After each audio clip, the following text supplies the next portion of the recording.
I'm Noreen and welcome to my kitchen and another installment of Piesgiving for 2016. Today I have a very yummy pie.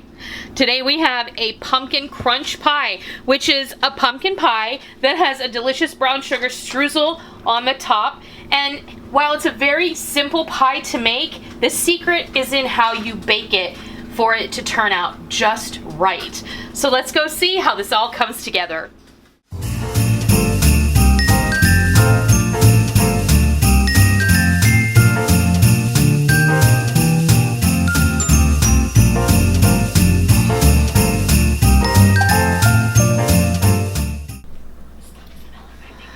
We're going to go over all of the ingredients for our pumpkin crunch pie, and this is an awesome pie.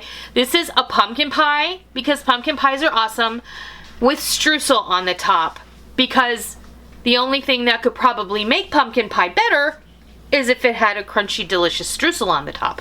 So we're going to start with a basic pumpkin pie recipe. I have one 15-ounce can or 1.5 cups of fresh pureed pumpkin, 1 cup of sugar, 1 14-ounce can of evaporated, not condensed milk, 2 eggs, 2 tablespoons of flour, 1 teaspoon of pumpkin pie spice, and half a teaspoon of salt.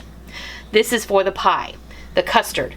Over here we have 1 cup of all-purpose flour, 1 stick of butter cut into cubes, 1/4 cup of brown sugar, and 1/4 cup of granulated sugar. This is going to comprise our streusel.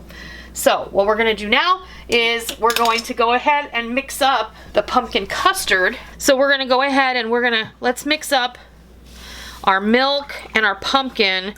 Let's just get our whisk in there. We'll add our sugar, and then we'll break in a couple of eggs. And then we'll add all of our dry spices and our flour and our salt right on in there.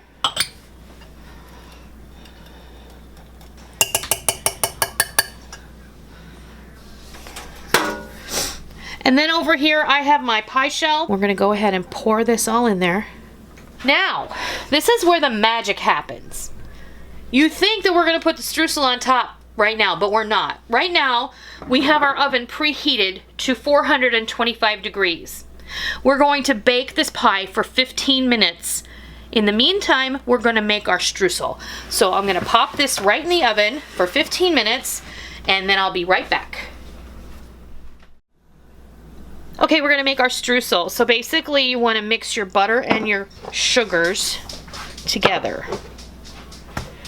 Just like that. There's a little brown sugar nugget there. Let me grab a wooden spoon.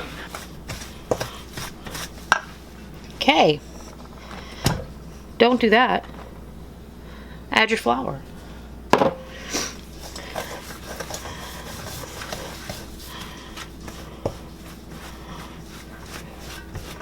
You can do this in a mixer if you like. I just didn't feel like taking the mixer out.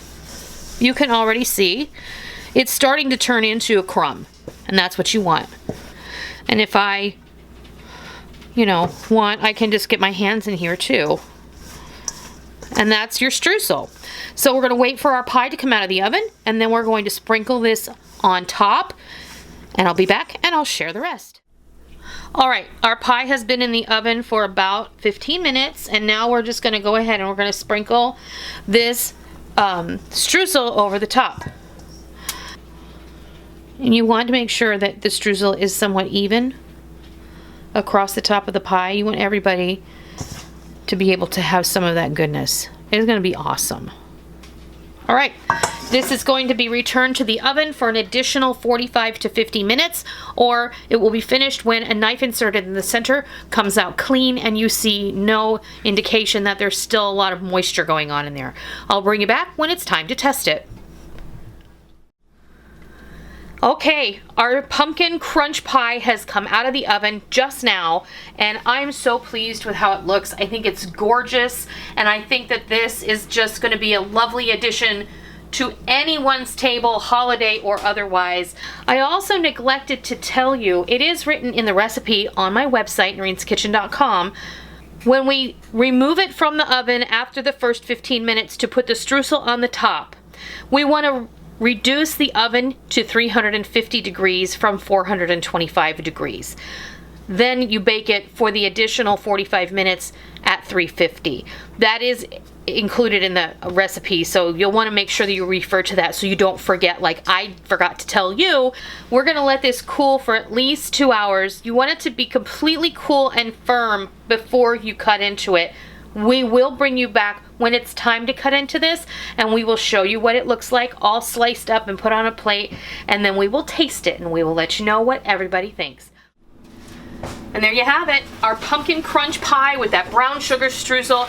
This pie has been cooling for a few hours now, and while I would probably advise you to make this a day ahead and let it cool overnight before ever slicing into it, I went ahead and cut it because, you know, we're making a video and we want you to see it. You can see this was the first slice I took out, and then I took it out and I cut this slice because, you know, the first slice is never ever the best one. So I made a pretty slice for you over here, and it looks absolutely gorgeous.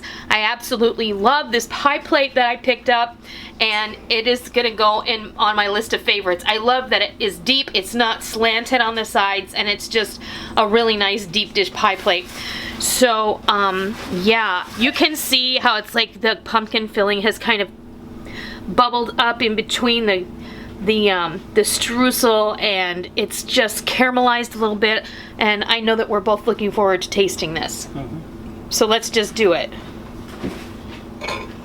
Okay.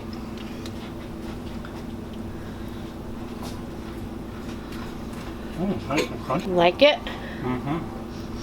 That's awesome. That's really good. Really good. Wow. That has a nice crunch to it. This is really yummy. You're gonna love it. It's a nice little change up to your traditional pumpkin pie that you're always used to making, and it's always fun to throw them a loop at the holidays. I hope you enjoyed this video today, and I hope you enjoyed learning how to make this pumpkin crunch pie with the wonderful brown sugar streusel. If you liked it, please consider giving me a thumbs up, and if you're not already, please hit that subscribe button so you don't miss out on all the real food for real people, real easy recipes that we present all the time right here on our YouTube channel and straight from our kitchen. I hope you give this pumpkin crunch pie a try, and I hope you love it. And until next time, I'll see ya. And we're just going to slide all of these right into an awaiting jar. And these are half-cup jars. These are half the size of a jelly jar. So you are getting a full half cup of this spice blend, which is way more than what you're gonna get if you buy one of those tiny little jars, which I think are like